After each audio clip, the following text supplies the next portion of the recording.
Vamos a la palabra de Dios, 1 Timoteo capítulo 1, versículo 18. Ese es el tema número 4 de la serie 1 Timoteo, viviendo en la familia de Dios. Y el título de esta enseñanza es Pelea la buena batalla.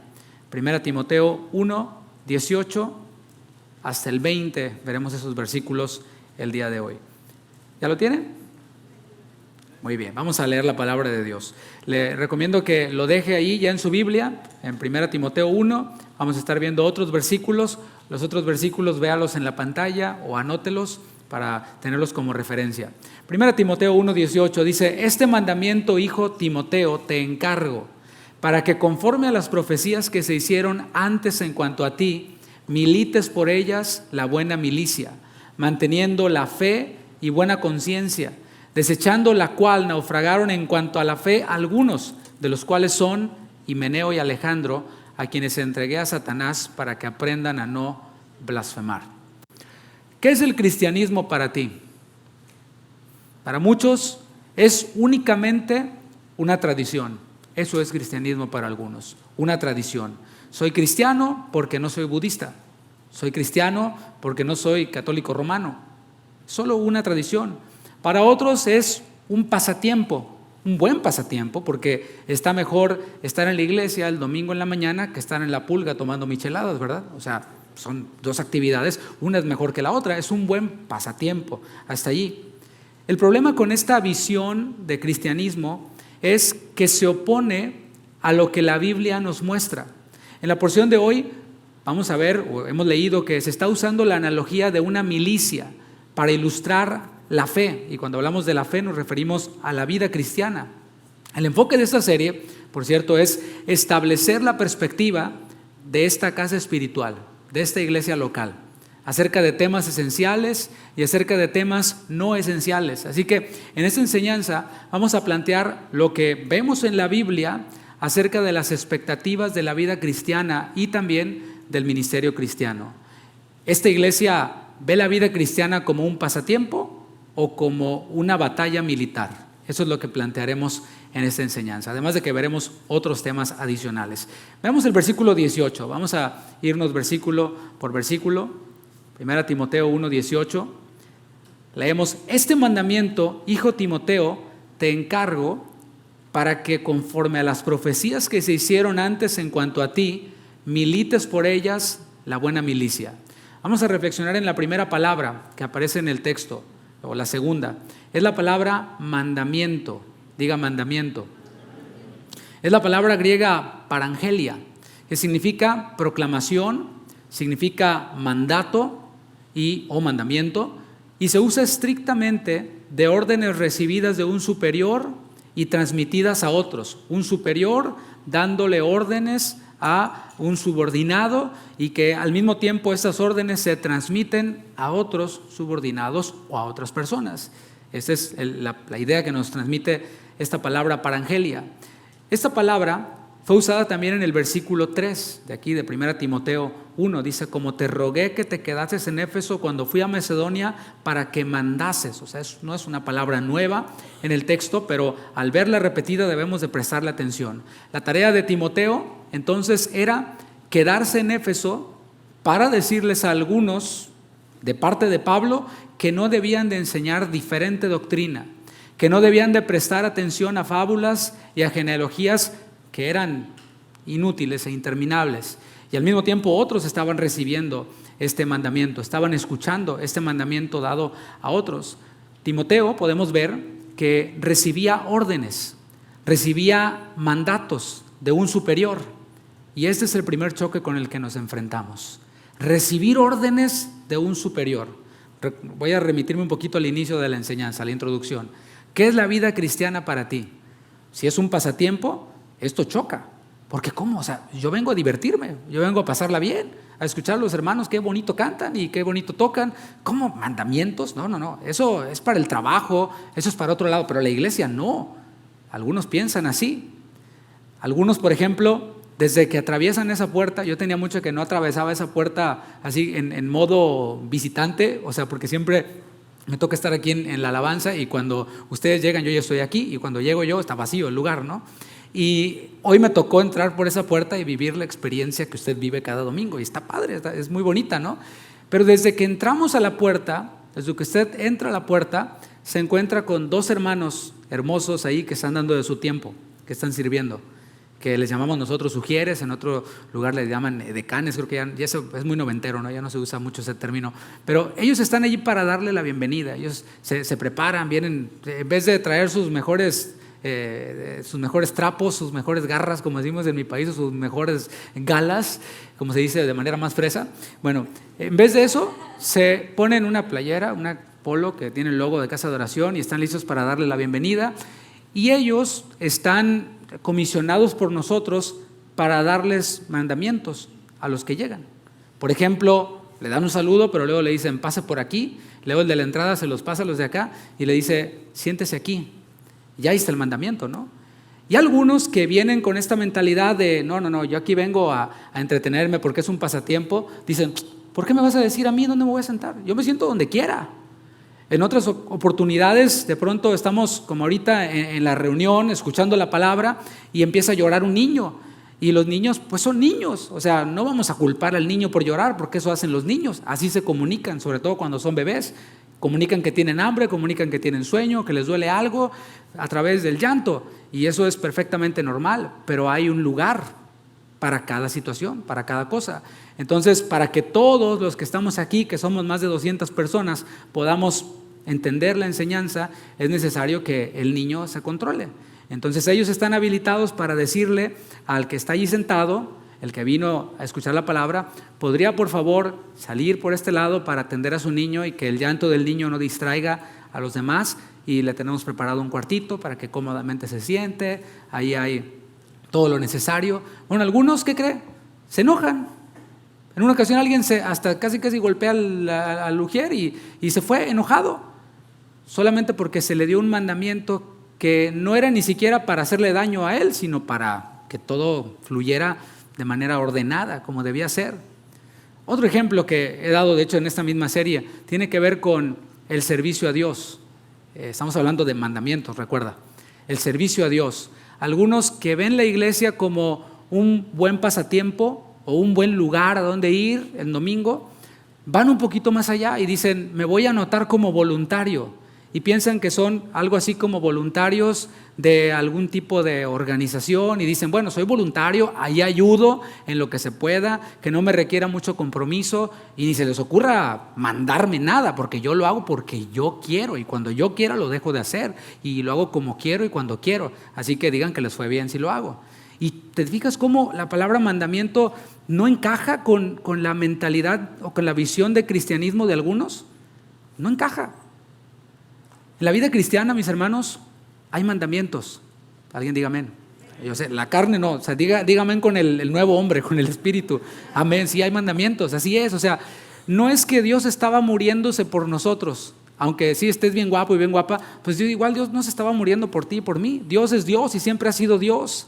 O sea, no le hicimos nosotros ningún favor con creer en su Hijo Jesucristo. No le hicimos absolutamente ningún favor a Dios. Él es el Señor. Y un Señor da órdenes. El jefe da órdenes. ¿Cuál es la primera orden que Dios da? Esa primera orden que Dios da es para todos los hombres y está en Hechos 17:30, te la leo. La primera orden que Dios da en cuanto a la vida cristiana y al evangelio. Dice, manda Dios a todos los hombres en todo lugar, esa es la universalidad del evangelio. Dios manda a todos los hombres en todo lugar que se arrepientan. Dios da esa orden al hombre, a todo hombre, porque todo hombre nace bajo pecado y Dios proveyó ya la solución para el pecado, para que el hombre no sea condenado, y ya que está provisto todo, ahora Dios manda al hombre a que se arrepienta, a que cree en su Hijo Jesucristo. Es una orden, mis hermanos, es un mandamiento de Dios. Ahora, esa orden, ¿desde dónde fluye? Fluye desde el amor de Dios. Es un mandamiento que fluye desde el amor de Dios, porque Dios es amor. Notemos la ternura con la que le está hablando Pablo a Timoteo. Le dice, este mandamiento, hijo Timoteo. ¿Te fijas la ternura que hay? Es un mandamiento que le está dando, pero que tiene como base el amor. Esa es la base que tiene. Ahora, quizás tú te estés preguntando, no, pues sí, eso que dijo el pastor es cierto, yo pienso que el cristianismo pues es una tradición nada más, es un pasatiempo y por eso me enojo. Bueno, ¿cómo hago para no ofenderme con los mandamientos de Dios? Que Dios da a través de la iglesia, porque algunos dicen, no, si Dios me manda algo, yo lo hago. Sí, el tema es que a Dios nadie lo puede ver. El tema es que Dios delega autoridad a algunos cristianos, a algunos hijos de Dios, a algunos siervos suyos, para darle órdenes a sus hijos. Entonces ahí tienes un problema. Yo solo obedezco a Dios, no obedezco a los hombres. Entonces ahí te quedas. En realidad no estás obedeciendo a Dios ni lo vas a obedecer si piensas de esa manera. ¿Cómo hago entonces para no ofenderme con los mandamientos que Dios da a través de su iglesia? ¿Sabes cómo? Haciendo lo que hizo Pablo en los versículos anteriores. Estoy en un repaso únicamente de la enseñanza anterior. ¿Qué hizo Pablo? Él recordó de dónde le sacó el Señor. Dijo, doy gracias al que me fortaleció, a Jesucristo, que me tuvo por fiel poniéndome en el ministerio, habiendo yo sido antes blasfemo, perseguidor, injuriador. Pero a pesar de que fui todo eso, el Señor no me lo tomó en cuenta como pecado voluntario, sino se lo atribuyó a la ignorancia en mi incredulidad. Dios perdonó mi pecado. Y cuando nosotros vemos eso, mis hermanos, cuando vemos nuestra condición de pecadores y cómo el Señor, cuando no había solución para nosotros, el Señor dio a su Hijo Jesucristo y nos dio a su Espíritu, nos redimió, entonces desde esa perspectiva podemos leer a Jesucristo diciendo, mis mandamientos no son gravosos. Solo así. Porque si yo no contemplo el Evangelio, no contemplo lo que hizo Jesús por mí, de dónde me rescató, entonces lo veré como, no, me voy a otro lado en donde no sean tan legalistas, en donde no sean tan exigentes, en donde no se metan con mi vida, a donde pueda ir, salir, o sea, entrar y salir, y no tenerle que dar cuentas a nadie de nada, como si fuera el cine, como que vas al teatro, como que vas a un concierto, nomás que gratis, de gorra, como decimos en mi país, ¿no? Yo te pregunto, ¿tú recuerdas de dónde te sacó el Señor? ¿Recuerdas de dónde te sacó el Señor? ¿Sabes de lo que te salvó el Señor? Porque no se trata únicamente de, bueno, antes era un borracho y ahora ya no soy borracho. Eso lo hace Alcohólicos Anónimos también. O sea, el Señor sí cambió nuestra vida, pero no olvidemos algo, no es solamente mi mejor vida ahora. No, es de qué me rescató el Señor. Eso es lo que no nos dicen ahí en donde se habla de tu mejor vida ahora. El Señor nos rescató del infierno. Palabra que está censurada en algunos púlpitos, pero aquí no. Aquí nosotros hablamos de la realidad del infierno. El Señor a mí sí me transformó, pero me libró de la muerte eterna, del infierno, de estar destituido de la gloria de Dios. Y si tú no has creído en Él, por más buena persona que seas, por más que hayas cambiado un poquito, por más que te hayas regenerado por aquí o por allá, vas al infierno. Y lo digo hasta en buena onda, vas al infierno. Pero no porque lo diga en buena onda quiere decir que en el infierno haya pura buena onda, para nada. Eso, mis hermanos, pensar de qué me rescató el Señor, de qué me salvó, de dónde me sacó, pensar en eso nos impulsa a obedecerlo en todo. Nos debe de impulsar a obedecerlo en todo al Señor. No solo recibimos el perdón de Dios, sino que también recibimos el privilegio de servirle. Pablo dijo, sí, dale un aplauso al Señor.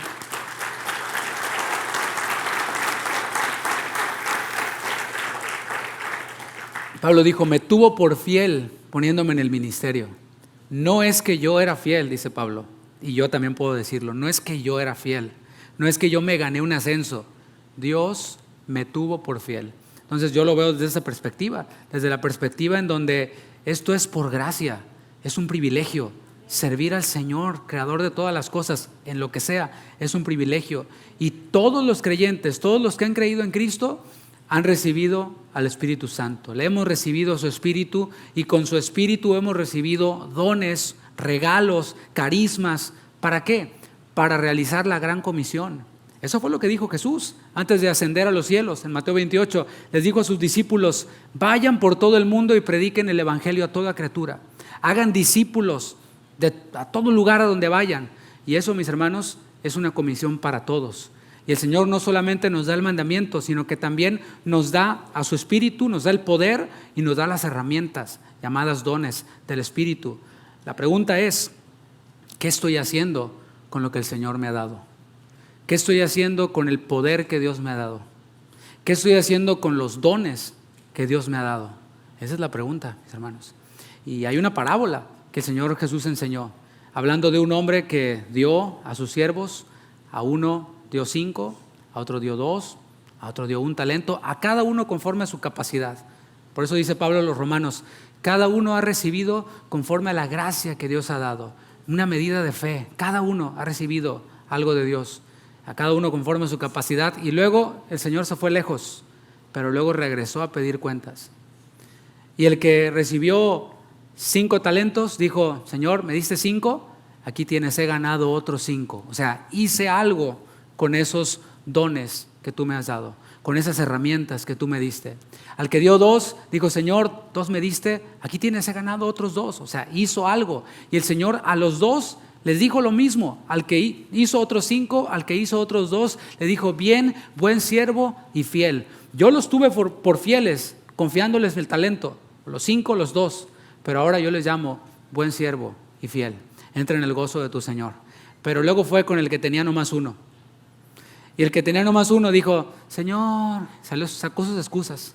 Me llegó visita. Señor, es que el aire acondicionado todavía no lo arreglan. Señor, es que sacó sus excusas, ¿no? Y miles de paros y peros, como ponemos, ¿no? Yo sabía que tú eres hombre duro y esto y aquello, y empezó a echarle la culpa al Señor. Y así somos. No, es que en la otra iglesia me hicieron esto. No, es que los otros hermanos no sé dónde hicieron aquello. No, y empezamos a culpar a todos. Así era el hombre que recibió un talento y no hizo nada con él. Bueno, a él el Señor le dijo, no, pues sí, tienes razón. Sí, era mucho, ¿verdad? Se me hace que me equivoqué yo al darte nomás 1. No te hubiera dado nada. No, el Señor no hace eso.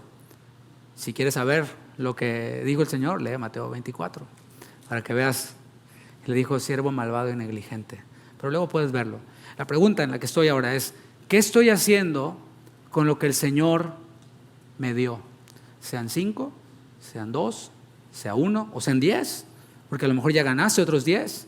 Y no es de quedarme ahí, no, pues yo ya hice mucho, ya en los 80. No. ¿Qué estoy haciendo? Porque la vida cristiana es algo que se vive día a día. Es en nuestro camino, en nuestro caminar. ¿Qué estoy haciendo ahora con lo que el Señor me dio?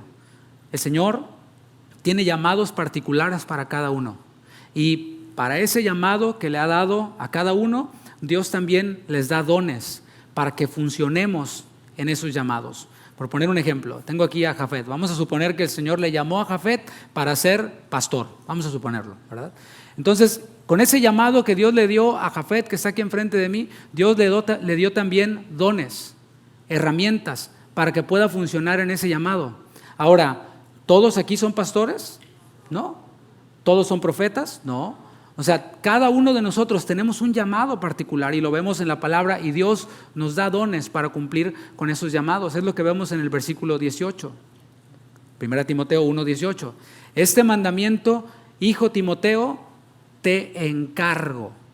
Aquí a Timoteo vemos que le fue dado un encargo. Diga encargo. Es la palabra griega paratitemi, que significa poner cerca.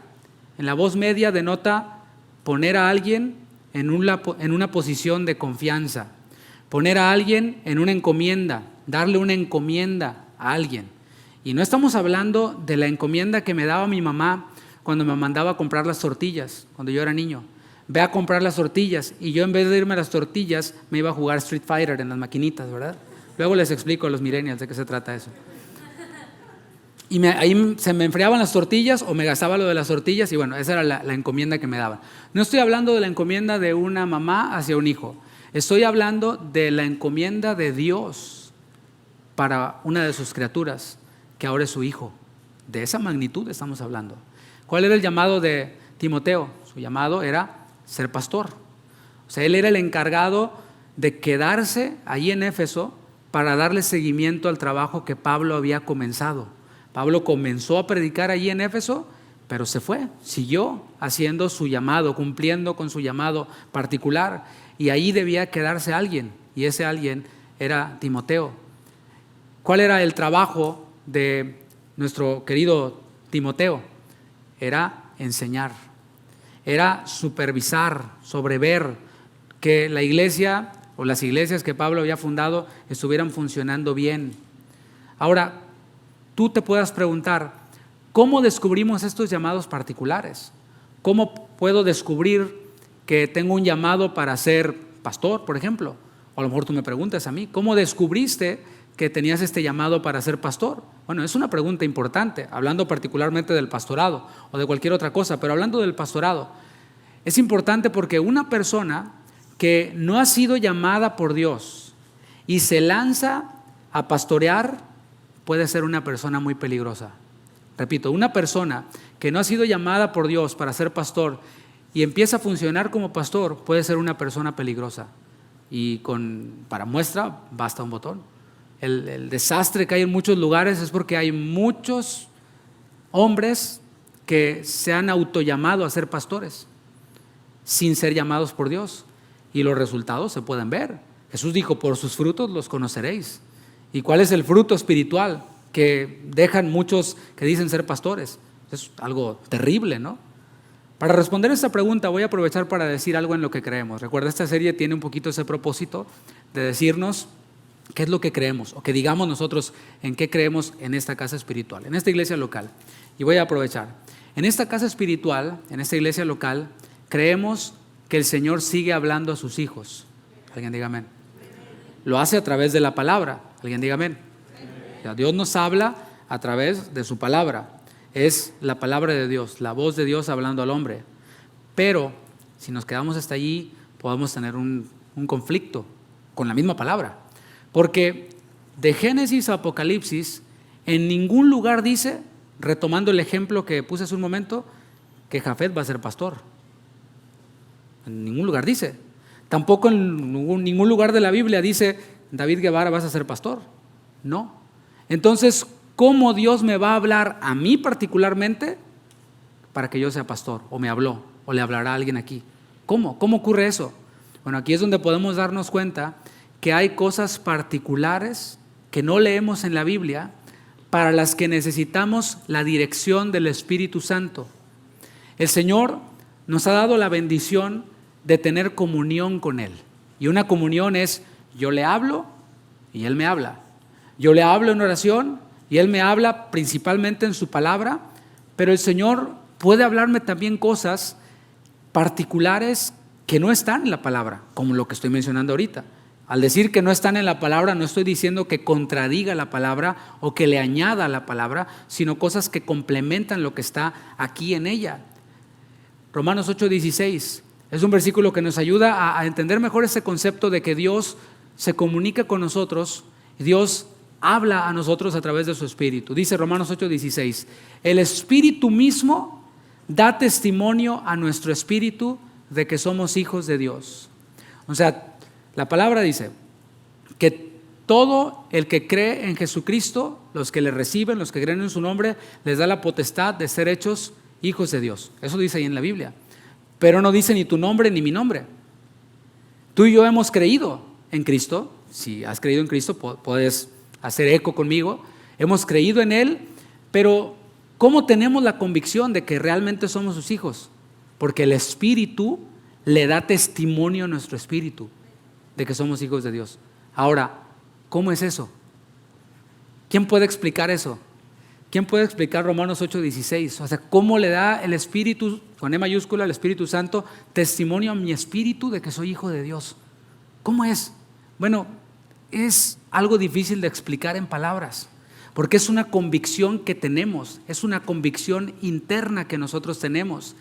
O sea, cuando viene algún pensamiento o cuando alguien te dice, tú no eres salvo, tú no eres hijo de Dios, tú tienes esa convicción, dices, yo creo que soy hijo de Dios. Cuando vienen pensamientos a tu mente, es una convicción interna, no la veo en la Biblia. David Guevara es hijo de Dios, no.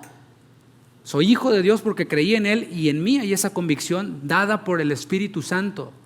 Asimismo, hay una convicción interna acerca del llamado al pastorado o a otros ministerios, como ser un maestro, ser un evangelista, etcétera, lo que vemos en la palabra. Es una convicción interna.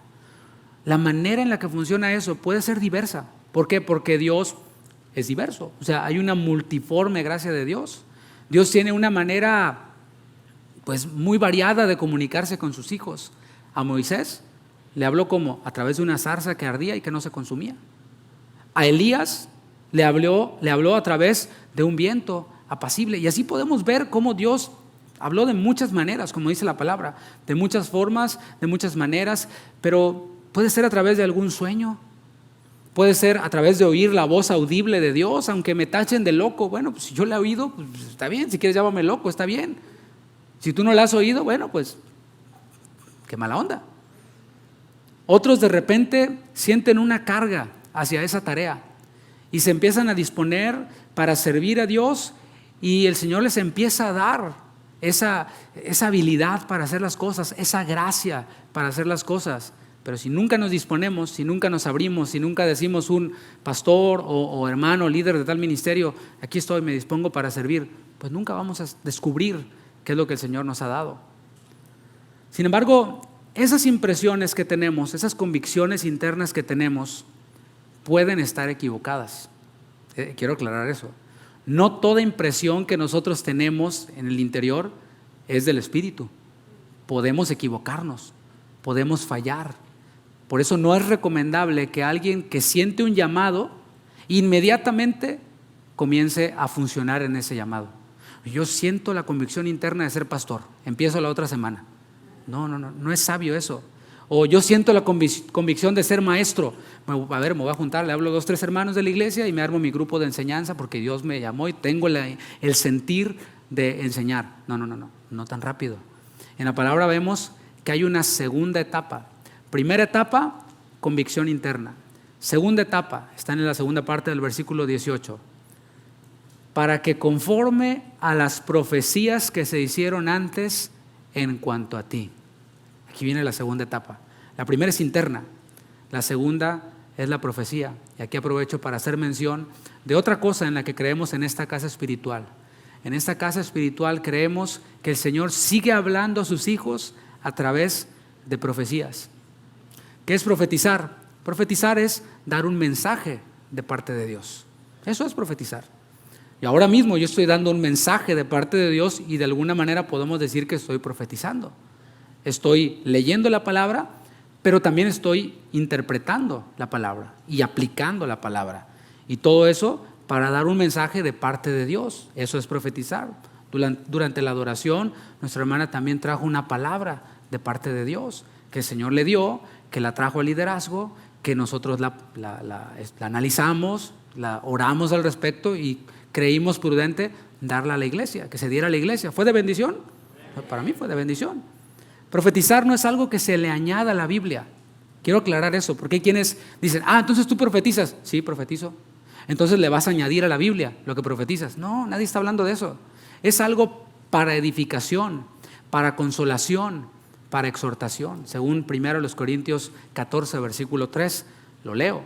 Dice, pero el que profetiza habla a los hombres para edificación, exhortación y consolación. Está la palabra de Dios, pero yo puedo darle a alguien una palabra de exhortación, de consolación. Mientras que orábamos, había aquí alguien por quien oré y el Señor me dio una palabra para darle. Y no tenía capítulo ni versículo, pero era una palabra que se apegaba a lo que el Señor dice ahí en su palabra. No voy a decir de qué se trataba. El punto es de que lleva el propósito de edificar, de exhortar y de consolar.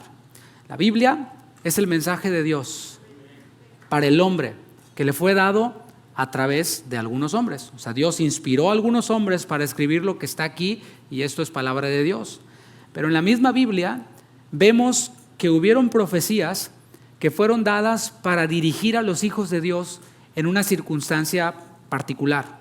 Por ejemplo, en el libro de los Hechos vemos al profeta Agabo que profetizó, anunció una sequía que iba a venir, una gran hambre o una hambruna que iba a venir. Eso está en Hechos 11. Fue una profecía para darle dirección al pueblo acerca de una circunstancia específica. Viene una hambruna, prepárense, manden ayuda a quienes les va a afectar esta hambruna. Luego vemos a Felipe el evangelista. aquel que fue de los diáconos de Hechos 6, el cual tenía 4 hijas doncellas que profetizaban, así dice Hechos 21:9, 4 hijas doncellas que profetizaban, que daban mensajes de Dios. Algunos dicen que profecía únicamente en ese tiempo es predicar. Bueno, pues ahí tienes a 4 mujeres predicadoras. ¿Y dónde predicaban? En la iglesia. No tenemos las profecías de ellas, no tenemos qué fue lo que profetizaron. No es relevante, porque eran profecías para esa iglesia, para ese tiempo, para esa reunión, quizás. Tenemos también las profecías que daban las mujeres en Corinto. En 1 Corintios 11:5, no tienes que ir, Pablo asume y dice: toda mujer que ora o profetiza debe cubrir su cabeza. O sea, da por hecho que las mujeres profetizaban ahí en Corinto. ¿Y dónde están las profecías de las mujeres? Si pensáramos que profecía es únicamente lo que va aquí en la Biblia, entonces tendríamos que admitir que las profecías de las hijas de Felipe y las profecías de las mujeres en Corinto están aquí en la Biblia. Que hay mujeres que escriben Biblia o que escribieron Biblia, aunque no sea así, ¿me explico? O sea, fueron profecías para ese momento, para aquel tiempo, para esa iglesia. Basta con saber que hay profecías que el Señor nos da para momentos específicos. Y en este caso, hablando de Timoteo, volviendo con él, fueron profecías en cuanto a lo que tenía que ver con su llamado. Eran profecías que confirmaban ese llamado interno que Timoteo tenía. Estamos en la segunda etapa. Entonces, tenemos el llamado de Dios a través de la convicción interna, que luego es confirmado por la profecía, y luego viene otra etapa muy importante, y es el reconocimiento de la iglesia local. Vamos a ver esto en la vida de Timoteo, 1 Timoteo 4. Me voy a adelantar un poquito. Eso quiere decir que profundizaremos en esto más adelante. Pero veamos el capítulo 4, 1 Timoteo 4. Le dice Pablo a Timoteo: no descuides el don que hay en ti, que te fue dado mediante profecía con la imposición de las manos del presbiterio. ¿Sí? Fíjate cómo tenía que ver con eso. Le está hablando de eso, de su llamado. Le está hablando en el versículo 18: este mandamiento, hijo Timoteo, te encargo para que conforme a las profecías que se hicieron en cuanto a ti. Y aquí en el 4, no descuides el don que hay en ti, 14, perdón, que te fue dado mediante profecía con la imposición de las manos del presbiterio. Y luego en la segunda epístola a Timoteo, capítulo 1, versículo 6, le dice: por lo cual te aconsejo que avives el fuego del don de Dios que está en ti por la imposición de mis manos. ¿Cuál es el punto a resaltar aquí? Ya vimos la profecía, la segunda etapa, como confirmación. Y ahora viene el reconocimiento de la iglesia. Aquí en todos estos versículos vemos 3 elementos. Vemos a un apóstol que es el que representa a otras iglesias que ha plantado, que ha sido reconocido en su llamado por su fruto, por el resultado de su trabajo. Pero también tenemos a un presbiterio. Diga presbiterio. ¿Qué es presbiterio? Bueno, es un grupo de ancianos, un grupo de líderes, dirigentes de una iglesia, los cuales han sido reconocidos para funcionar en este llamado. Y tercero, está la iglesia. ¿Fijas todo lo que implica? No es, siento ser pastor, me lanzo. No, espérate. Esa parte interna, ese llamado interno debe ser confirmado por profecía. Y esa profecía también debe ser reconocida por el presbiterio y por una autoridad espiritual, por una iglesia, porque somos un cuerpo, mis hermanos. No somos llaneros solitarios. Aquí no se trata David Guevara Ministries. ¿Los has visto? Fulanito Pancho Pantera Ministries. No se trata de Pancho Pantera o de David Guevara o del Camaleón Casillas, como dice el pastor Chuy, sino se trata de Jesús. Aquí sale sobrando quien sea. Es Jesús y la novia de Cristo, Jesús y su iglesia. Somos un cuerpo. El punto que debemos de destacar aquí es que esto ocurre en el entorno de una iglesia local. Si no hay una iglesia local que reconozca ese llamado interno que pudo haber sido confirmado con profecía, esto trae problemas. Si no hay una iglesia local que reconozca eso. Aquí, por ejemplo, hay una iglesia local que reconoce el llamado pastoral de un servidor, del pastor Juan. O sea, la iglesia lo reconoce. ¿Por qué? Porque hubo un presbiterio aquí que impuso las manos hace unos años, ¿sí? Una autoridad espiritual. Aquí tienen ustedes a un pastor que se sujeta voluntariamente a otro pastor y a un presbiterio. Todo esto funciona dentro de la esfera de autoridad. No es nada más, bueno, pues es bueno pastorear, lo voy a hacer. Es bueno enseñar, lo voy a hacer. Sí, es bueno hacerlo. Pero es mejor hacerlo en el orden de Dios, el orden que vemos en la palabra. La condición de la iglesia actual en nuestro país, solamente hablando de nuestro país, es porque no se toma esto en cuenta. No se toma en cuenta la palabra de Dios que nos muestra, ¿no? Sí, hay una convicción interna, hay una confirmación por profecía, pero hay una iglesia local. Hay un cuerpo de ancianos, hay un apóstol o una autoridad espiritual que reconoce esto dentro del contexto de una iglesia local. La gente en este país, y de nuevo hablo solo por este país, aunque pudiera incluir a otros, la gente hace lo que quiere. Se pone a pastorear porque le sobra $3,000 y rentan un local ahí en un shopping center. Y en vez de hacer las cosas como deben ser, se abren un DBA como si la iglesia fuera un business. Doing business as iglesia fulana de tal. You're not a business. A lo mejor sí. Si Dios no te llamó, well, that's a business. Y vas a traer a personas que vengan a entretenerse a tu business. ¿Te fijas? Por eso estamos como estamos. Gente que se pone a pastorear, se pone a enseñar o a cantar sin ser recomendados por ninguna iglesia. Nomás porque creen que lo hacen, o lo hacen, a lo mejor, bien. Es más, muchos predicadores ambulantes, maestros, cantantes, ni siquiera son miembros de una congregación. O sea, no hay una congregación que diga, conocemos a fulano de tal, avalamos su testimonio, sabemos que es una persona digna de confianza, avalamos lo que enseña, y lo que canta, y lo que predica, etcétera. No hay eso. De igual forma vemos, por ejemplo, a través de estos dispositivos, en aplicaciones, YouTube, Facebook, redes sociales, a predicadores que aparecen ahí, no, que la palabra de Dios dice esto y aquello, y criticando a este y aquel, y nadie se detiene a preguntar, ¿quién lo llamó a hacer lo que está haciendo? ¿Quién respalda lo que está diciendo? Porque luego los oyes decir cada cosa y dices, ¿qué está diciendo? Necesita corregir lo que está enseñando. Pero, oh sorpresa, no hay nadie que le corrija, porque está en un país libre en el que puede abrir un canal de YouTube o de Facebook y ponerse a decir lo que quiera, ¿sí? O escribir libros o así. Cada quien hace lo que quiere. No hay quien supervise, no hay quien pueda exhortar. Porque, por ejemplo, eso que yo estoy diciendo ahora está saliendo a todo el mundo y queda grabado y mi pastor lo escucha. Y si yo digo algo que está fuera de la palabra, que es inapropiado, ¿qué cree que va a hacer mi pastor? Me va a decir, ven, David, siéntate, eso que dijiste no es así, debes corregirlo. Y me va a enseñar y me va a instruir. El problema es, y yo he de aceptar la corrección y corregirlo. El problema es cuando no hay quien pueda reprender a esa persona, quien pueda avalar a esa persona, quien pueda recomendar a esa persona. Así que hagámonos esas preguntas cuando veamos a predicadores, autores de libros, maestros, etcétera.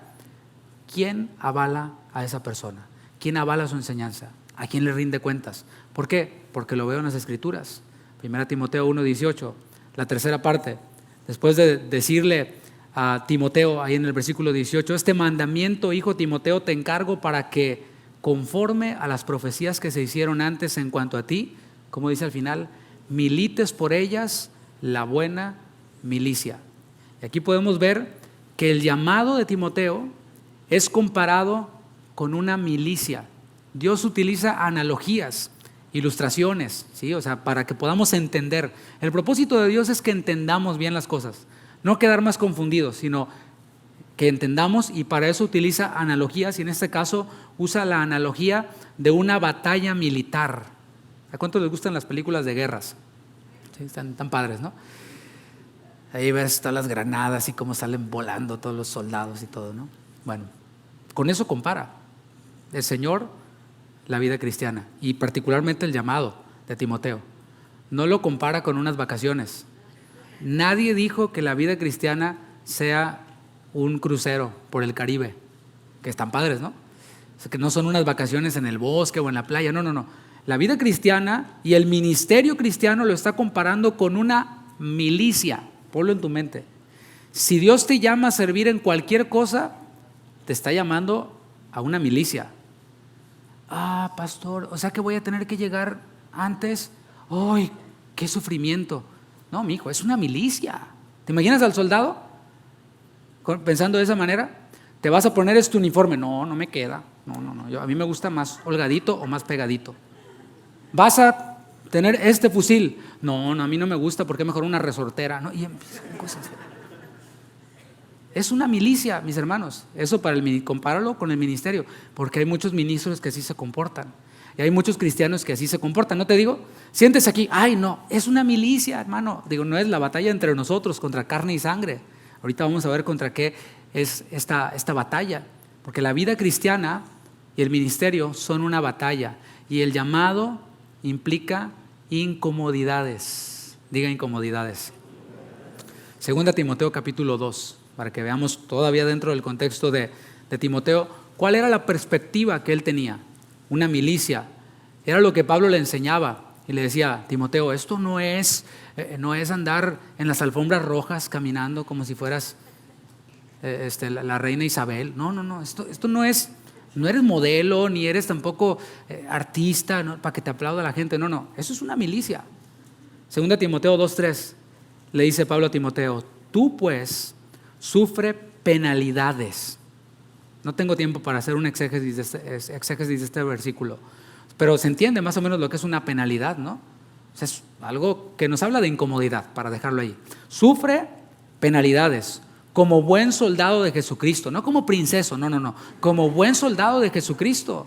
Ninguno que milita se enreda en los negocios de la vida a fin de agradar a aquel que lo tomó por soldado. O sea, el que se enlista en el ejército no está ahí en la guerra. Permítame, ahorita vengo, tengo no sé qué hacer. No, estás ya ahí en la batalla, estás ahí ya en la guerra. Pero hay algunos ministros, y hablo no solo de pastores, sino personas que sirven en las iglesias, que dicen que sí al llamado, pero luego se andan rajando. Y luego que sí y que no. Bueno, pues sí o no.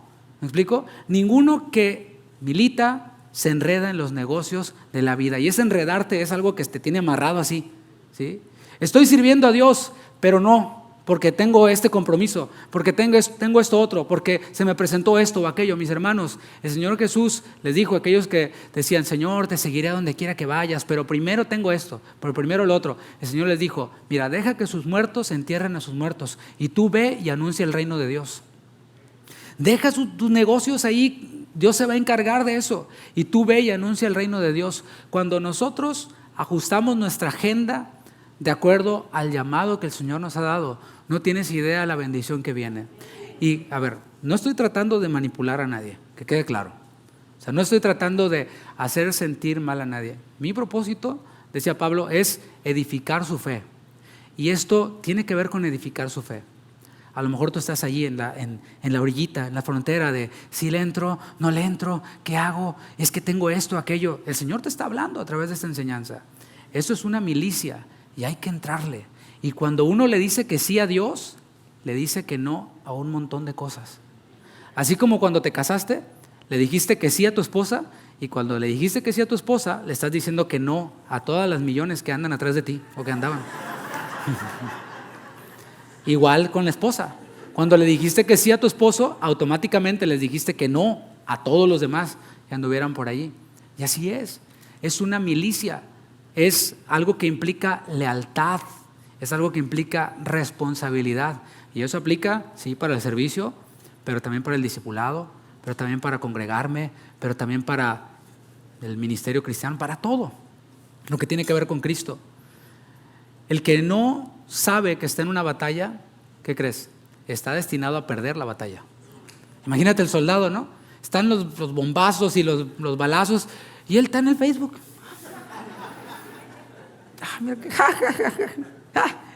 Y los balazos pasándole por arriba. Tarde o temprano pues, le va a caer un granadazo, un bombazo o algo. Imagínate, ¿no? El que no sabe que está en una batalla está destinado al fracaso, a perderla o a morir. Ahora, el que sabe que está en una batalla, pero no hace nada, también. No, yo sé que estoy en una batalla y la batalla está tremenda. No, y mira los bombazos. Pues sí, pero no haces nada. Ahí te quedas. Ni siquiera te proteges de los bombazos. ¿Me explico?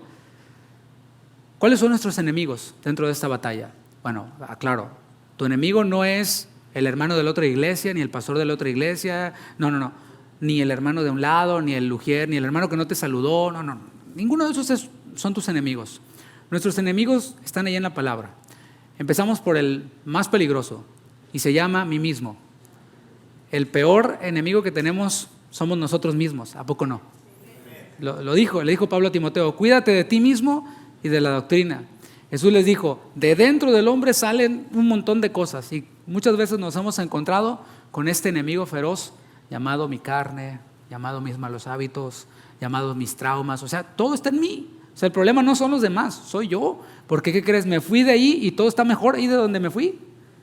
Entonces, ¿qué? ¿El problema eran ellos o era yo? No, era yo. A veces batallamos para reconocer eso, ¿no? Nuestro otro enemigo es el mundo, el sistema de valores de este mundo, los pensamientos, los argumentos de este mundo que se nos van metiendo. Esto que decía al principio, la iglesia es un pasatiempo, la iglesia es un buen lugar, es una buena tradición. Eso viene del mundo, porque la Biblia nos enseña que es una milicia, que es una batalla militar, no es un juego, un pasatiempo, un entretenimiento.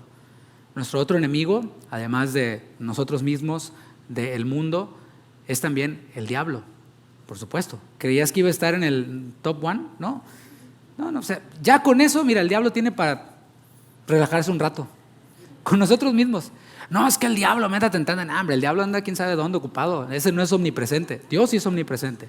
Él nomás puede estar en un lugar a la vez, pero con el pecado que mora en nosotros, con eso nosotros mismos nos enredamos y nos bloqueamos un montón de cosas. Con el sistema del mundo, que a ese sí le está Satanás pues moviendo, ¿no? Está ahí metiéndole de lo suyo. Con eso tiene, para que nosotros mismos nos enredemos. Pero no hemos de ignorar sus maquinaciones. No hemos de ignorar que nuestro adversario, el diablo, como león rugiente anda buscando a quién devorar.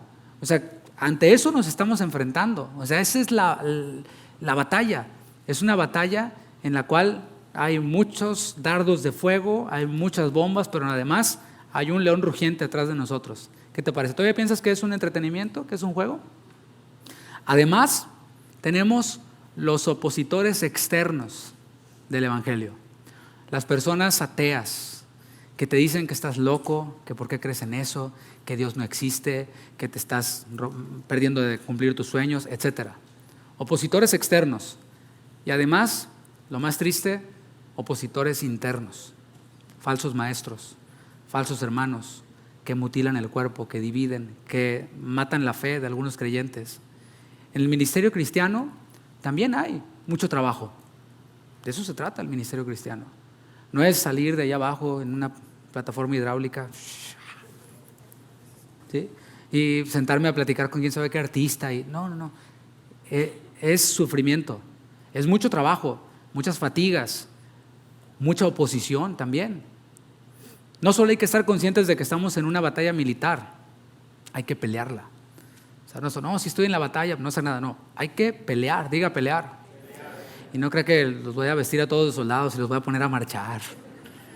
No. Y a darle al diablo, pisarle la cola y jalarle los cuernos. No. Pero sí la palabra nos muestra que esto es una pelea y hay que pelearla, pero pelearla bien. Dice que milites por ellas la buena milicia. El detalle es importante aquí, o sea, buena milicia es importante porque en la guerra hay reglas, en la guerra hay armas adecuadas para ella. En la guerra espiritual también hay reglas. Dios es quien pone las reglas. Quien dice cómo vivimos la vida cristiana y cómo peleamos la batalla, en esta analogía, es Dios. No soy yo. No es que yo soy cristiano, pero a mi manera. Órale, no, pues está bien. Pues ya de una vez ponte una foto de ti mismo y adórate a ti mismo. Porque es Dios el que pone las reglas. Si yo fuera el que pusiera las reglas, a lo mejor eso sería distinto, pero es Dios el que las pone. Es Él quien pone las reglas y también es Él el que da las armas. para pelear en esta guerra. Y no solo eso, Él también nos da la fuerza para que usemos esas armas. Dice el versículo 19, manteniendo la fe y buena conciencia. Esta buena batalla se pelea manteniendo dos cosas, ¿qué? La fe y la buena conciencia. Pero primero empiezo por la palabra mantener. ¿Qué es mantener? Es la palabra griega eco, que significa sostener, significa retener, significa aferrarse a. Vamos a ver lo primero a lo que debemos de aferrarnos, lo primero que debemos sostener para pelear la buena batalla. Primero menciona la fe, y eso es rápido de definir. La fe es aquello en lo que hemos creído. Entonces debemos de retener, de aferrarnos a el Evangelio, en lo que hemos creído. También puede referirse a la confianza en Dios. Debemos de aferrarnos a la confianza en Dios. El Dios que me dice a mí, ninguno que milita se enreda en los negocios de esta vida, ¿sí? Ese mismo Dios me da la habilidad. Y por eso yo confío. Y digo, está bien, Señor, renuncio a lo que tenga que renunciar, confiando en que tú no me vas a dejar caer, en que tú no me vas a abandonar a mi suerte. Bueno, eso también es lo que debemos de abrazar, la confianza en Dios, es depender de Él en todo. Cuando pensamos que lo que hacemos lo hacemos por nuestra habilidad, estamos destinados al fracaso, porque nuestra habilidad está limitada. Por eso la palabra dice que sin fe es imposible agradar a Dios. Lo segundo a lo que debemos aferrarnos, según el texto bíblico, es la buena conciencia. Debemos de aferrarnos, de mantener la buena conciencia. Así se pelea la buena batalla de la fe. Y este es un concepto que ya mencionó anteriormente. Una buena conciencia, aprendimos que se forma a través de los valores de la palabra de Dios. Nuestra mente y nuestra conciencia ha sido formada, debe ser formada por la palabra de Dios. Es informada por la palabra. Es decir, la palabra le informa a nuestra conciencia lo que está bien y lo que está mal. Desde principio a fin, hasta lo que llevamos ahora, esta enseñanza, ha estado la palabra informándole a nuestra conciencia. ¿Te fijas? Ese es el tenor. La vida cristiana es un pasatiempo o es una batalla militar. Ahí la palabra le está informando a nuestra conciencia lo que está bien y lo que está mal. En la siguiente parte del versículo va a ser una advertencia. Versículo 19, la segunda parte. ¿Qué pasa cuando no se pelea la buena batalla? Quizás tú digas, ok, si es una batalla, bueno, ¿y qué pasa si no la peleo? ¿Qué pasa si la peleo sin aferrarme a la fe y a la buena conciencia? Bueno, dice, desechando la cual naufragaron en cuanto a la fe algunos. Y aquí aparece una palabra que es muy relevante y es la palabra desechando. Es la palabra griega apoteo. Significa tirar lejos. Iba a ser una actividad de tirar esto lejos, pero mejor no, para no pegarle a nadie. Pero usted entiende la idea, ¿no? Tirar algo lejos. Eso es desechar. Es sacar algo fuera de uno. Eso es lo que significa desechar. Comunica la idea de tener algo dentro y luego sacarlo. Tener algo en mi bolsillo y sacarlo y tirarlo lejos. Eso es desechar. La advertencia que está haciendo Pablo aquí no es acerca de algo que no pueda ocurrir.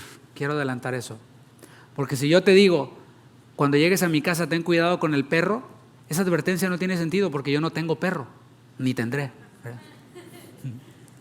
Esa es una advertencia acerca de algo real. ¿Cómo podemos afirmar esto? Bueno, porque Pablo está dando o va a dar ejemplos reales.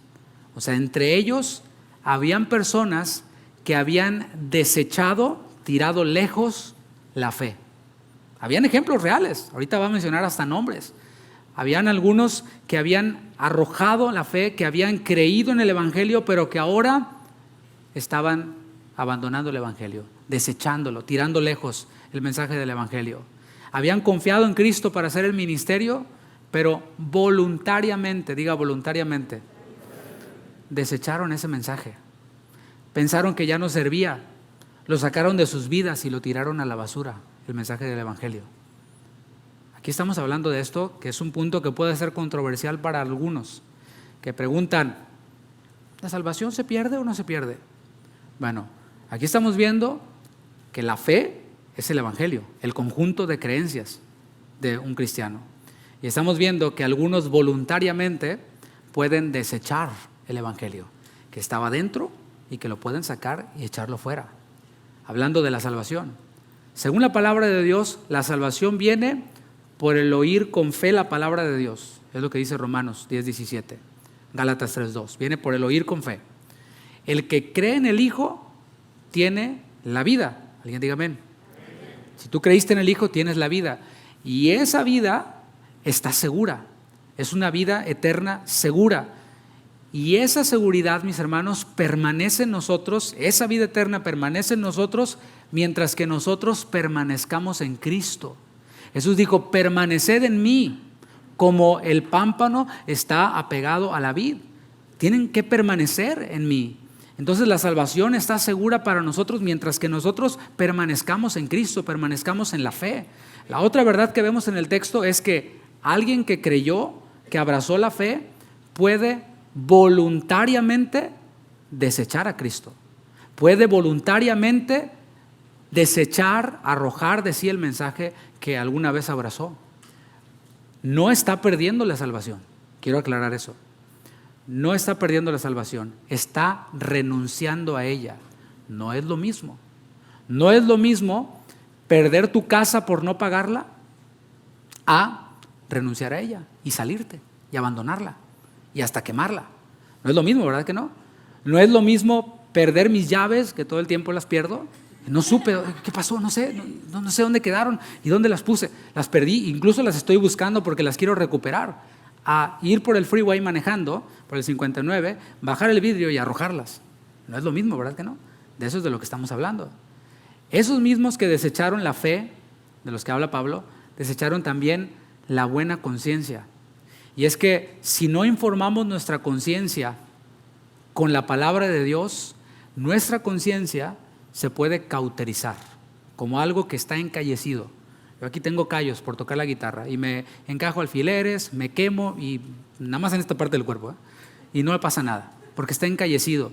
Bueno, cuando no informamos nuestra conciencia de la palabra de Dios, nuestra conciencia se cauteriza, se pone callosa y ya, eso no es tan malo, yo creo que está bien. Es cuando comienzan algunos a llamar a lo bueno malo y a lo malo bueno. Y dicen cosas como, no, ahí en la iglesia hay puros hipócritas, yo por eso mejor no voy. Entonces en el mundo hay pura gente buena, ¿por qué no te vas del mundo? Hay más hipócritas en el mundo, ¿no? Y malvados, ¿por qué mejor no te vas del mundo y te vienes para la iglesia? ¿Me explico? Pero le comenzamos a llamar a lo malo bueno y a lo bueno malo, cuando la conciencia está cauterizada. Y es cuando comenzamos a ver esta decadencia. Pablo lo define de esta forma, 1 Timoteo 1:19, desechando la cual naufragaron en cuanto a la fe algunos. Esta palabra naufragar lo que nos comunica la idea de destrucción. O sea, es una embarcación que está hundiéndose, una embarcación que obviamente al hundirse es destruida y al hundirse no hay vida allí. Alguien que desecha a Cristo, y repito, voluntariamente. Cuando yo hablo de apostasía, cuando hablamos de apostasía, estamos hablando de alguien que voluntariamente renunció y blasfemó de Cristo, no alguien que se descuidó y que etcétera, ¿no? No, alguien que voluntariamente, que ya está blasfemando, alguien que era cristiano y que después niega a Cristo y se hace hasta ateo y blasfemo. Ese es el cambio del que estamos hablando. Eso no pasa mucho. Sí pasa muchos cristianos que se enfrían, pero no niegan a Cristo. Bueno, esos no han apostatado de la fe todavía, de eso estamos hablando. Pero el que desecha voluntariamente a Cristo, según el texto, viene a ser destruido. Alguien que desecha el evangelio comienza a entregarse a una vida de pecado. Ya su conciencia está cauterizada y dicen, pues, ¿qué tanto es tantito? O bueno, pues ya de una vez, 3 de una vez, vámonos, ¿no? Y le dan vuelo a la hilacha, como decimos, o sea, se desquician, se destrampan. Bueno, alguien así está destinado a la muerte.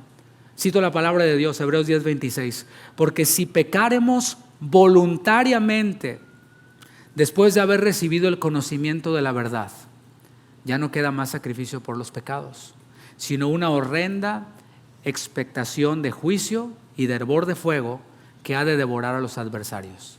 Hay un pecado voluntario después de haber recibido el conocimiento de la verdad. Recibí el conocimiento de la verdad, pero lo deseché voluntariamente, y voluntariamente me entrego una vida de pecado, dice la palabra, ya no queda más sacrificio por hacer. Dios no va a bajar otra vez a su Hijo Jesucristo para que muera en la cruz por tu pecado. Ya lo hizo una vez. No hay más sacrificio. ¿Qué es lo que queda? Una horrenda expectación de juicio y de hervor de fuego que ha de devorar a los adversarios. El que rechaza a Cristo se constituye en un adversario de Cristo. Y al adversario de Cristo no le va bien. No le espera algo muy bonito, sino una horrenda expectación de juicio. Quiero aclarar que esto no es para infundir temor, no es para infundir inseguridad, no es para que tú digas, ay pastor, entonces si hago esto voy a perder la salvación. No, repito, nadie está hablando de eso. La apostasía no es algo que ocurra sin que te des cuenta. La apostasía es una decisión que alguien toma, la decisión de negar a Cristo, de entregarse al pecado. Es como ponerte unas esposas, ¿sí? De estas, y tirar la llave lejos. Eso es la apostasía. Las advertencias que vemos en la palabra acerca de esto es real. Habla sobre un peligro real, el peligro de negar a Cristo y de entregarse al pecado, que comienza cuando empezamos a ignorar la palabra de Dios. Versículo 20. Seguimos viendo ahora ejemplos reales. O sea, hay algunos que están arrojando de sí al evangelio, el mensaje. Hay algunos que están entregándose una vida de pecado, han arrojado su buena conciencia, la han cauterizado. Dice, de los cuales son Himeneo y Alejandro, a quienes entregué a Satanás para que aprendan a no blasfemar. Bueno, aquí podemos ver que Pablo no está hablando de una idea abstracta, está hablando de algo real, personas con nombre, Himeneo y Alejandro. Estos obviamente habían desechado la fe, habían desechado la buena conciencia, por tanto habían naufragado en cuanto a la fe. No sabemos exactamente quiénes eran, la Biblia no nos da detalles, pero si interpretamos esto a la luz de toda la epístola, podemos asumir que Himeneo y Alejandro eran personas de influencia allí en Éfeso, que eran líderes en la iglesia, eran aquellos que estaban, o algunos de los que estaban enseñando diferentes doctrinas, que estaban viviendo una vida desordenada, que estaban envueltos en fábulas, en genealogías interminables, pero que llevaban una vida desenfrenada. Y sus enseñanzas eran blasfemas. Es decir, con sus enseñanzas ellos vituperaban a Cristo. Porque claro, si tú dices que tienes que cumplir la ley para ser salvo, entonces estás blasfemando contra Cristo. Porque estás diciendo que lo que Cristo hizo en la cruz no alcanzó. Que hay algo más que hay que hacer y no hay nada más que Cristo pueda hacer. No hay nada más que hacer. El Señor ya lo hizo todo. Por eso decimos que sus enseñanzas eran blasfemas. ¿Y qué hizo Pablo? Pues esta era la situación. Allí en Éfeso habían líderes, ancianos, que estaban corrompiendo la enseñanza y que estaban entregándose una vida de pecado, que habían apostatado pero que seguían allí metidos. ¿Qué hizo Pablo? Pablo no se quedó de brazos cruzados. Él lo que hizo fue poner orden, fue mandar a Timoteo para que corrigiera esto. Y es lo que hace el Señor. Cuando la iglesia está en riesgo, cuando la iglesia está siendo amenazada, el Señor no dice, bueno, al fin que yo ya la compré, o sea, al final las bodas del Cordero se van a dar, ¿qué importa? No. El Señor nos manda, delega autoridad a los pastores, a ciertos hombres para que corrijamos el error. Y cuando, si Dios no lo quiera, si no, ojalá no, llegara a ocurrir algo así, mis hermanos, ¿qué hay que hacer? Los pastores, tenemos que actuar, tenemos que accionar, tenemos que tomar decisiones que son complicadas. Lo que hizo Pablo fue ejercer disciplina. Dice el texto que Himeneo y Alejandro, a quienes entregué a Satanás para que aprendan a no blasfemar. ¿Qué fue lo que hizo? Fue dejarlos en manos de Satanás. Otra palabra, otro nombre propio que está censurado de muchos púlpitos, pero en este no, porque la palabra no lo censura. ¿Qué fue lo que hizo Pablo con Himeneo y Alejandro? No es que puso una estrella de 5 picos en el piso y arrojó sangre, no hizo un ritual satánico, o sea, no, digo, por si alguien lo estaba pensando. Lo que hizo fue ejercer disciplina. Cuando una persona se desvía hacia falsas doctrinas y cauteriza su conciencia y se cierra, no quiere arrepentirse, después de una y otra amonestación, se le debe, según la palabra en Mateo 18, se le debe detener como gentil y publicano. O sea, considerarlo como alguien que no es creyente. O sea, esta persona ya fuimos con testigos e intentamos hacerle volver de su error, pero persiste en ello. Entonces, ¿qué crees? Se dice a la iglesia, si no oye a la iglesia, se le debe de considerar como gentil y publicano, como alguien que no es creyente. ¿Y qué si se trata de un líder? Porque, ¿qué crees? Los líderes, los pastores, también podemos caer en esto. Ahí está la prueba. También, ¿por qué? Porque somos seres humanos de carne y hueso y estamos en ese riesgo también. Y si un pastor apostata de la fe, si un pastor se aparta o cae en algún pecado escandaloso, no debe de quedarse allí. Debe ser ejercida la disciplina. Si la persona no se quiere arrepentir, se le debe de censurar de la iglesia. En primer lugar, lo primero que se tiene que hacer con un líder, con un ministro que cae en pecado, que blasfema contra Cristo, que enseña malas doctrinas, que vive una vida desordenada, es removerle de ese puesto de influencia. No puedes estar enseñando acerca de fidelidad en el matrimonio si eres adúltero. O sea, ¿cómo? ¿Cómo vas a enseñar acerca de Cristo y cómo Cristo le es fiel a su iglesia si estás en adulterio? No, y no te quieres arrepentir y tienes a la otra ahí guardada. O sea, no. Sin embargo, ocurre. Sin embargo, sucede.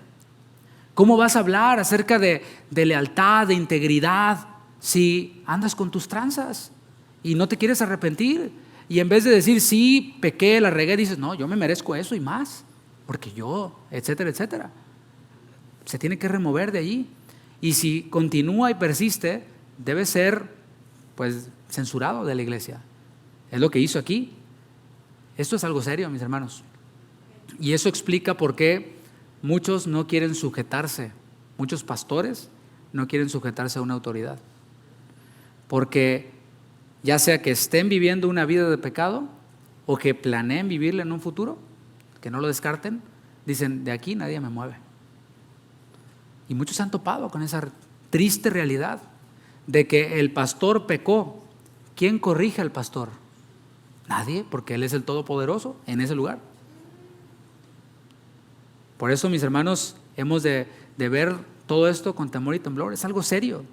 Y aprovecho para hacer una última declaración sobre lo que creemos en esta casa espiritual. En esta iglesia, en esta casa espiritual, creemos en la disciplina. Disciplina para todos sus miembros, incluidos los pastores. Porque, ¿qué cree? El pastor también es miembro de la iglesia. O sea, esto no es del pastor. El pastor es parte de esta iglesia, tiene responsabilidad, Dios le va a pedir cuentas, pero sigue siendo miembro de esta iglesia, con todo lo que esto implica. Diezma, sí diezma, y a las pruebas nos remitimos. Además, puede ser puesto en disciplina también, y no me quiero remitir a las pruebas, mejor así nos quedamos, ¿verdad? En santidad, sin eso. Es bueno que tengamos claro esto, porque pensamos que el pastor, no, ahí la pirámide de poder termina con el pastor. No es cierto. Esto no es una pirámide de poder, eso es la iglesia de Cristo, es el cuerpo de Cristo donde la cabeza es Cristo. Dale un aplauso a esa cabeza que tenemos.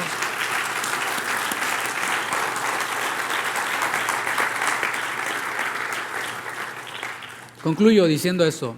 Yo creo que ya es hora de que dejemos de pensar que el cristianismo es un pasatiempo. Y si tú creías eso, bueno, ya sabes que en esta casa espiritual no pensamos así. Si tú crees en eso, puedes buscar algún otro lugar en donde entretengan esta idea de que el cristianismo es un pasatiempo. Lugares en donde todo se hace para agradar a la gente, lugares en donde no se meten contigo, lugares en donde, bueno, hasta puedes ser voluntario cuando quieras, como puedas, no hay ningún problema, en fin, que hay otros voluntarios, pero en esta casa espiritual no. Y yo creo que el Señor está levantando una generación que vea a su iglesia, que vea la vida cristiana, que vea el ministerio como lo ve Dios en su palabra, como una batalla, que empecemos a verlo así, como una batalla que se lucha cada día. Y esto a lo mejor responde a tu pregunta, ¿cómo que? A ver, martes discipulado, miércoles servicio online, jueves de jóvenes, viernes servicio general, sábado de jóvenes, y luego todavía hacen sus congresitos que duran tantos días. Es que nos reconocemos vulnerables, es que estamos en una guerra, Es como el soldado, se tiene que subir ahí a las cosas esas para fortalecerse y andar pecho tierra y enlodarse. Si no, va a estar todo panzón el soldado, imagínate. Y ahí viene el enemigo. No, tiene que estar en good shape, tiene que estar en forma el soldado. Y es lo que hacemos nosotros, como reconocemos que es una batalla, no queremos quedar ahí en la flojera. Queremos estar activos en esta guerra. Así que consideremos las advertencias que nos deja el Señor en su palabra. Te digo algo, Él nos va a capacitar en cada paso. Si tú decides enlistarte a esta batalla, el Señor te va a capacitar en cada paso. Y sabes, nos ha garantizado la victoria. Somos más que vencedores en Cristo Jesús, dice su palabra.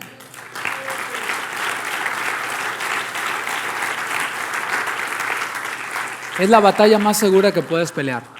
Puedes pelear la batalla del emprendimiento, pero pues a lo mejor te va mal. A lo mejor viene una recesión y tu emprendimiento se acabó. A mí me pasó.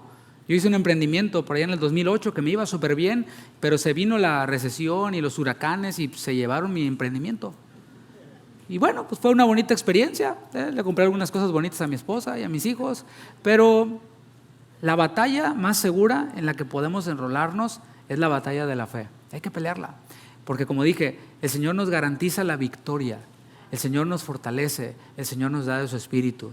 Gracias sean dadas a Él por darnos una casa espiritual, para que seamos ayudados para esta batalla, para que saliendo de aquí puedas enfrentarla y que aquí recibas esas herramientas. Te invito a que te pongas de pie y me gustaría antes de concluir, antes de adorar al Señor, de orar al Señor, hacer un llamado.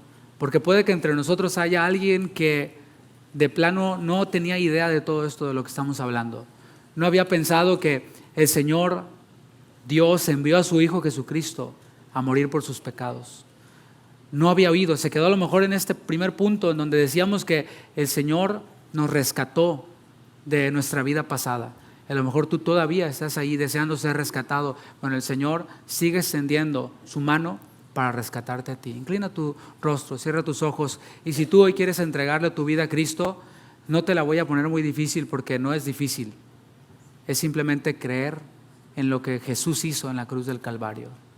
Dice la palabra, el que cree en el Hijo tiene la vida. Así que tú puedes ahí con tus ojos cerrados decirle al Señor, Señor, yo creo en ti, Jesús. Yo creo que tú eres el Hijo de Dios que murió por mis pecados. Espíritu Santo, obra en los corazones de los que no han creído en ti, trayendo convicción de pecado, de justicia y de juicio. Tú sigues haciendo ese llamado y dando ese mandamiento para todo hombre: arrepentíos y creed en el Evangelio. Y tú puedes decirle hoy, Señor, me arrepiento y creo en tu Hijo. Y dice la palabra que los que creen en Él, los que le reciben a Él, vienen a ser hechos hijos de Él. Gracias, Señor, por lo que estás haciendo. Gracias, Padre, por tu obrar y por tu mover.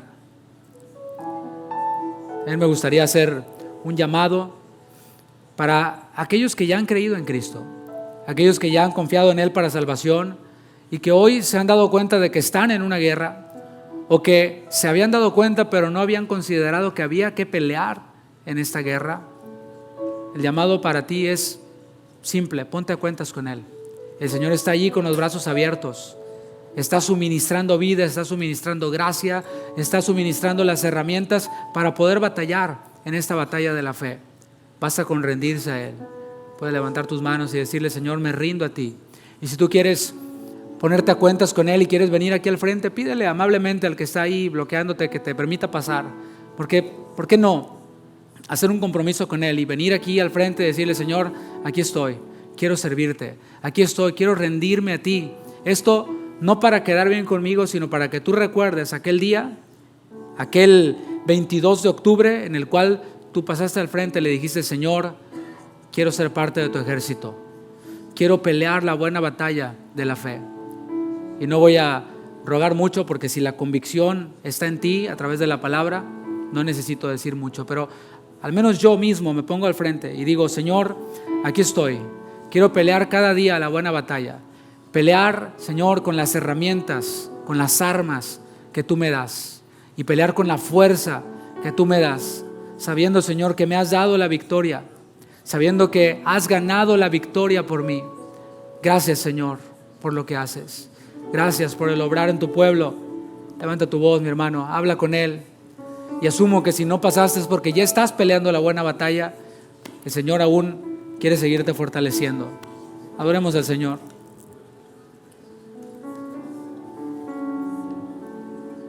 Levanta tus manos, mi hermano.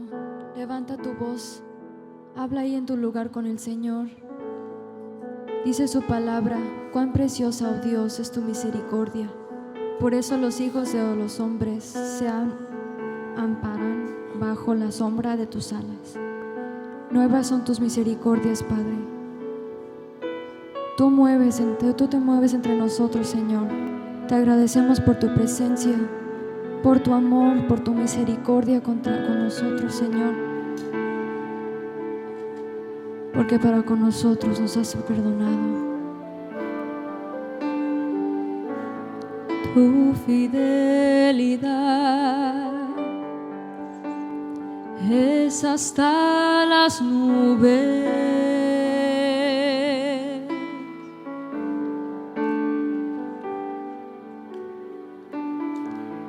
Fiel es tu verdad, fieles son tus mandamientos.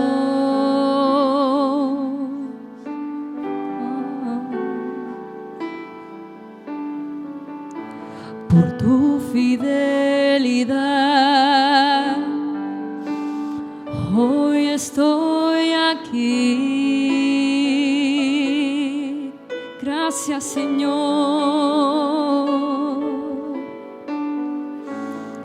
por tu fiel amor, que es inagotable.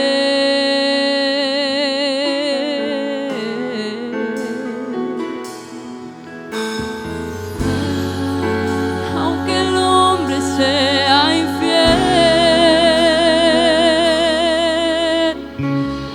tú permaneces fiel. Sí, Señor, de generación a generación es tu fidelidad.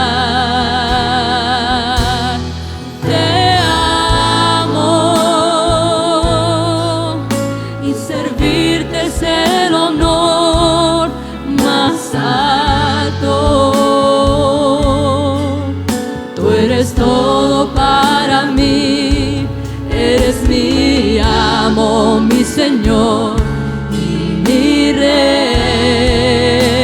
Sí, Señor, te amo. Quiero ser fiel a ti hasta el final y escucharte decir: mi siervo fiel, entra al gozo de tu Señor.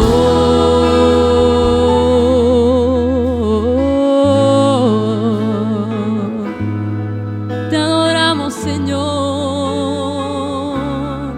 por tu inmenso amor hacia nosotros.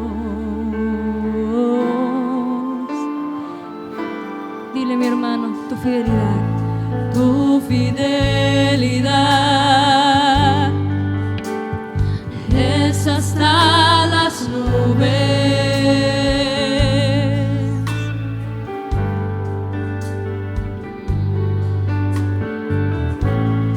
Fiel es tu verdad, fieles son tus mandamientos.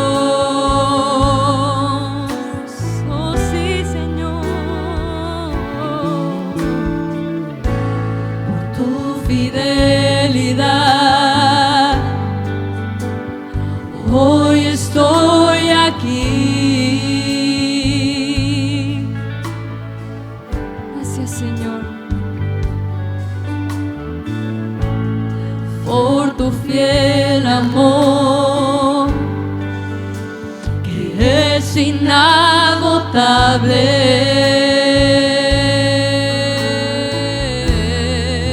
Aunque sea yo infiel, Señor, aunque el hombre sea infiel,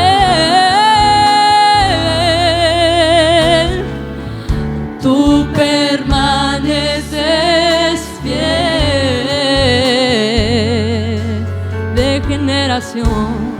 De generación a generación es tu fidelidad. Te amo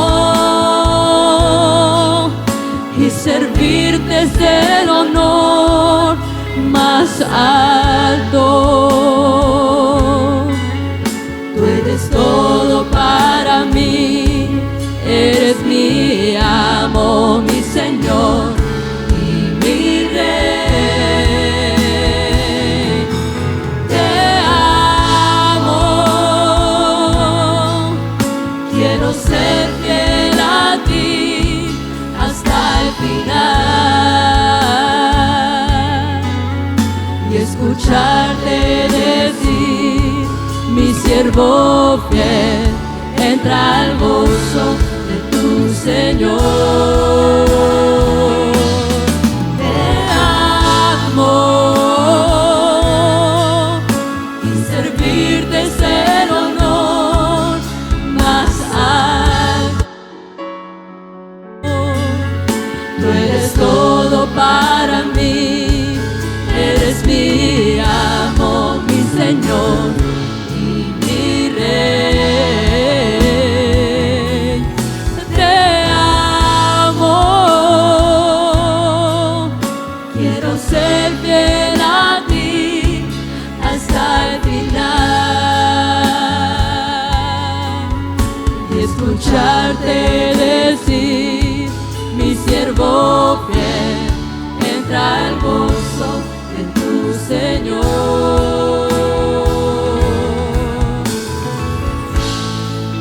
Escucha a tu pueblo, Señor. Te adoramos, Señor, porque tú mereces toda la gloria, Señor. Porque tú siempre eres fiel, Señor. Y te adoramos, estamos muy agradecidos contigo, Señor, porque tú eres fiel hacia nosotros y nosotros seremos fieles a ti, Señor, hasta nuestro último aliento, Señor. Te seremos fiel, Señor. Y hoy en este mismo día, Señor, tú nos has dado palabras, Señor. Somos nutridos en ti, Señor, y te agradecemos, Señor.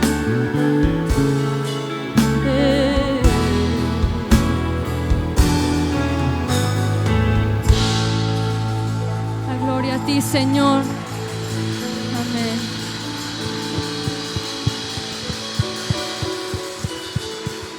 Te damos gracias, Señor, porque tú prometiste estar a nuestro lado y que nunca nos abandonarías, Señor. Es tan importante permanecer en ti, caminar al lado tuyo, mi Dios, siguiendo, Padre, tus mandamientos, obedeciendo, mi Dios, tu palabra, porque siempre será para nuestro bien y nuestra protección. Gracias, mi Dios. Que la palabra de Cristo abunde en nuestro corazón. Toda sabiduría y gracia podamos reflejarse. Que brote un cántico en mí, Señor,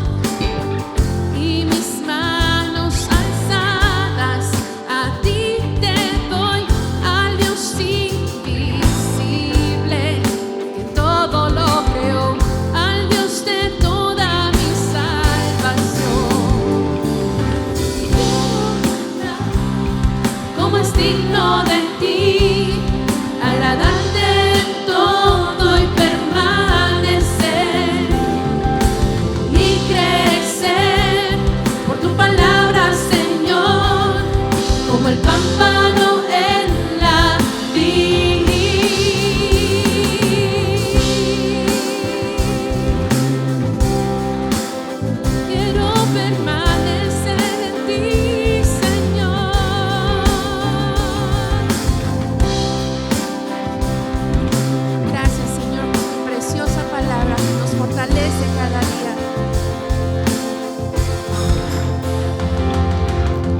Que la palabra de Cristo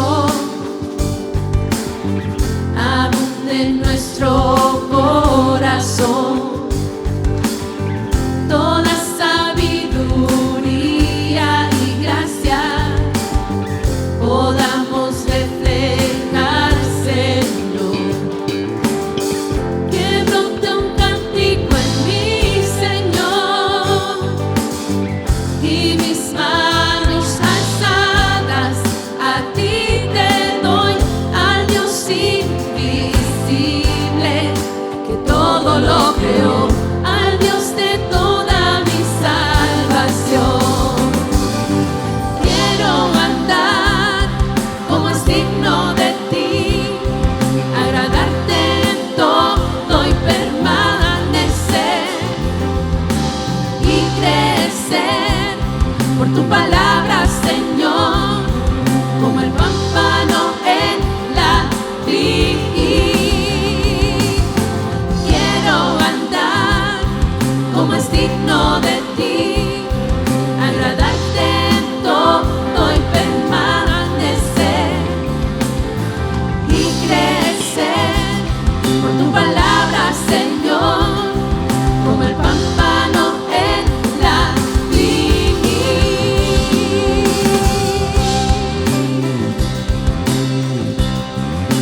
Gracias, Señor, pues tú eres ese compañero fiel.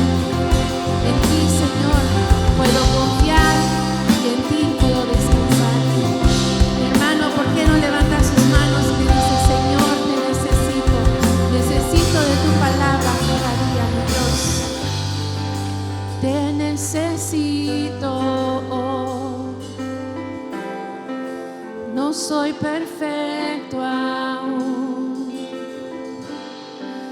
mas con paciencia correré, puestos los ojos en Jesús,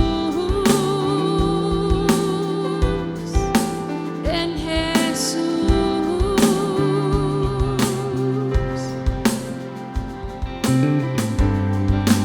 Te necesito, no soy perfecto aún, mas con paciencia correré, puestos los ojos en Jesús, en Jesús, en Jesús, en Jesús.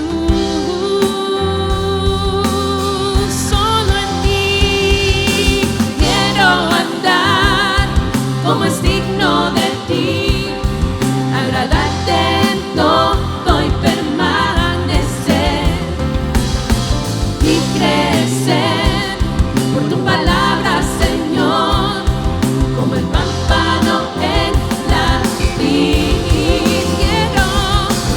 Quiero andar como es digno de ti, agradarte en todo y permanecer y crecer por tu palabra, Señor, como el pámpano en la vid.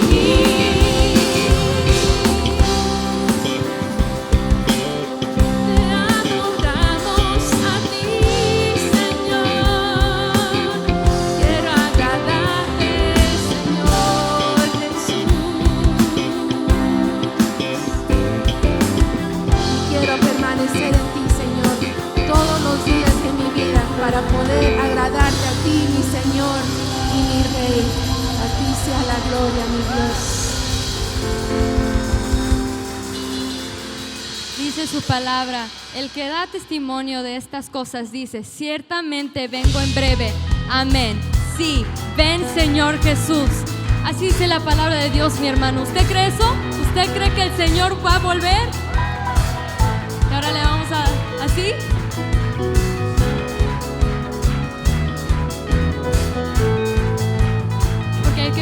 quedarnos porque esa eternidad va a ser larga, ¿verdad? Y ahora estamos practicando, amén. Eres el alfa y la omega, el principio y el fin, la estrella de la mañana, oh Jesús, mi Salvador. Y el que es santo siga siendo santo, y el que es justo siga siendo justo.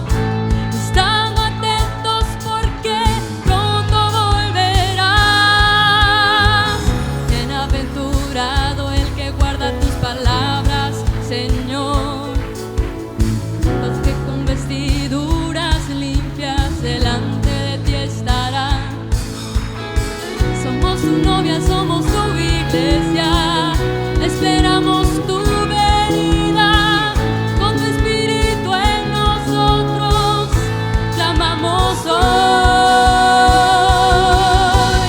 Ven, ven, ven Señor Jesús, el espíritu y la novia dicen ven.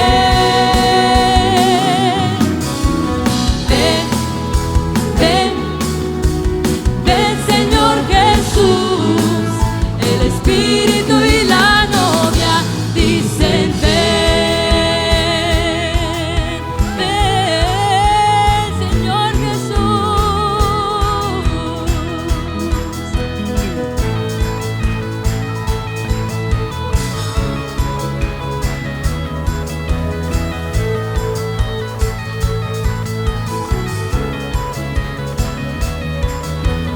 Y ahora díselo, mi hermano, eres el alfa.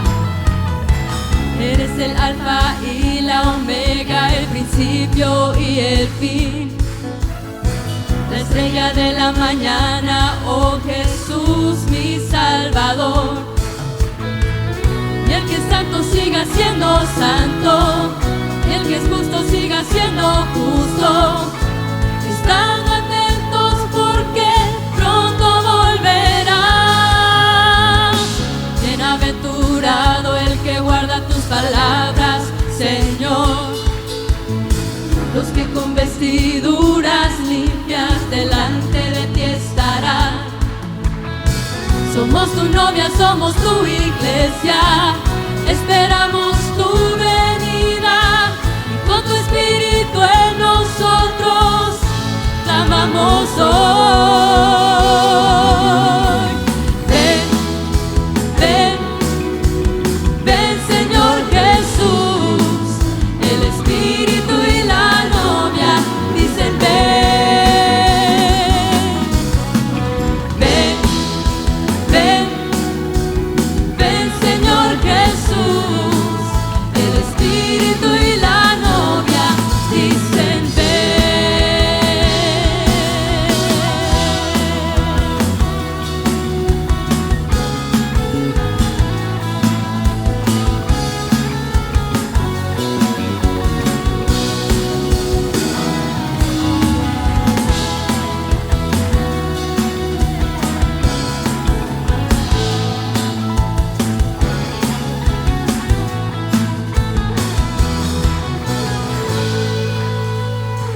ven, ven, ven, ven, ven, ven, ven,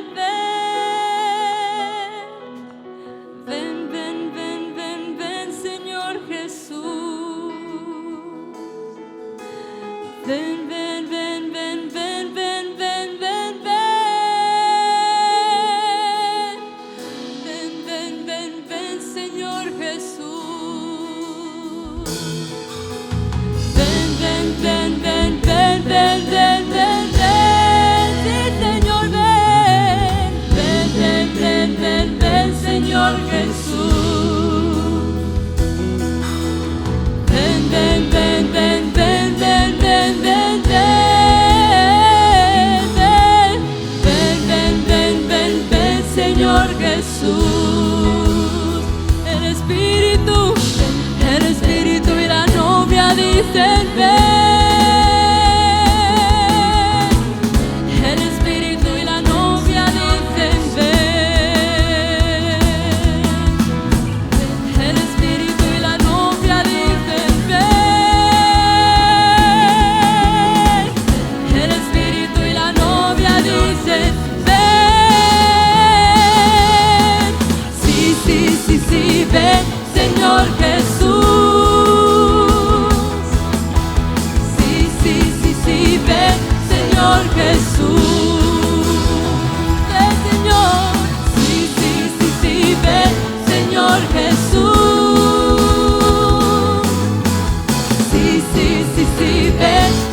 Señor Jesús.